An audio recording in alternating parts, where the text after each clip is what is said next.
Hello guys, এখন আছি পাঁশকুড়া স্টেশনে। খড়গপুর যাব, তাই ট্রেনের জন্য ওয়েট করছি। পাঁশকুড়া থেকে মেদিনীপুর লোকাল ধরলাম খড়গপুর যাওয়ার উদ্দেশ্যে।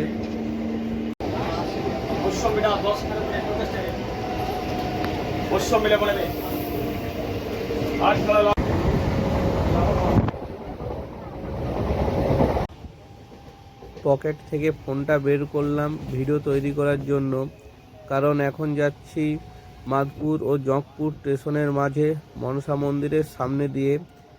কয়েক মাস আগে এখানে এসেছিলাম, খুব ভালো লাগে এখানে এসে, তাই ভিডিওর মাধ্যমে তুলে ধরলাম। খুব ভালো লাগে এখানে।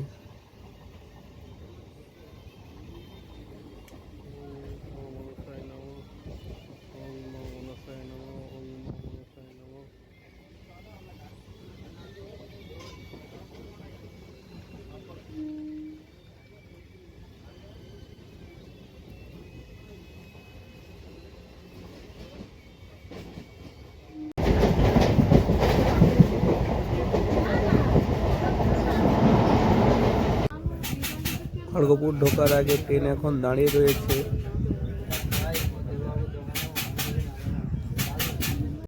এখন ট্রেন থেকে নেমে পড়েছি খড়গপুর স্টেশনে।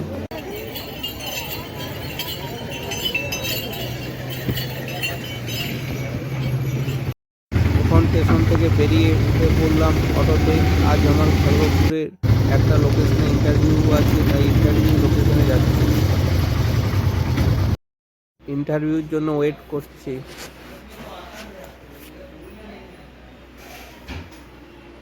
ইন্টারভিউ হওয়ার পর এখন চলে এসেছি খড়গেশ্বর মন্দির, যেটা আমার ইন্টারভিউর ঠিকানা ঠিক সামনে, তাই এখন শিব মন্দিরের দিকে যাচ্ছি। হ্যালো সবাইকে, চলে এসেছি নতুন একটা ব্লগ নিয়ে। অ্যাকচুয়ালি আজ আমার ইন্টারভিউ ছিল খড়গপুরে, তাই ইন্টারভিউ দেওয়ার পরে এসেছি এখন খড়গেশ্বর মন্দিরে, যেটা ইন্দাতে অবস্থিত। চলো, অনেকদিন ব্লগ দেওয়া হয়নি, তাই ভাবলাম একটা ব্লগ করি। দেখতে থাকো খড়গেশ্বর মন্দির।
এখন মন্দির থেকে বেরিয়েছি, এবার কিছু একটা ধরে স্টেশন যাব, খড়গপুর স্টেশনকে।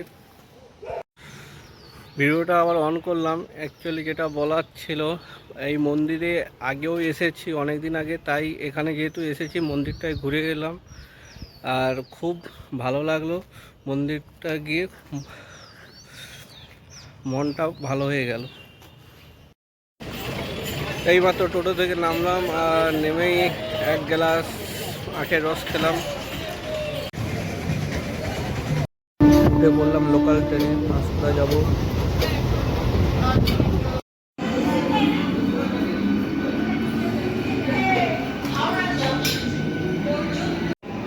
এখন নেমে পড়েছি পাঁশকুড়া স্টেশনে, এবার বাড়ি ফিরতে হবে। সো গাইস, আজকের ব্লগটা এই পর্যন্তই। আর ব্লগটা কেমন লাগলো অবশ্যই জানিও, আর ভালো লাগলে লাইক করবে। দেখা হচ্ছে অন্য কোনো ব্লগে।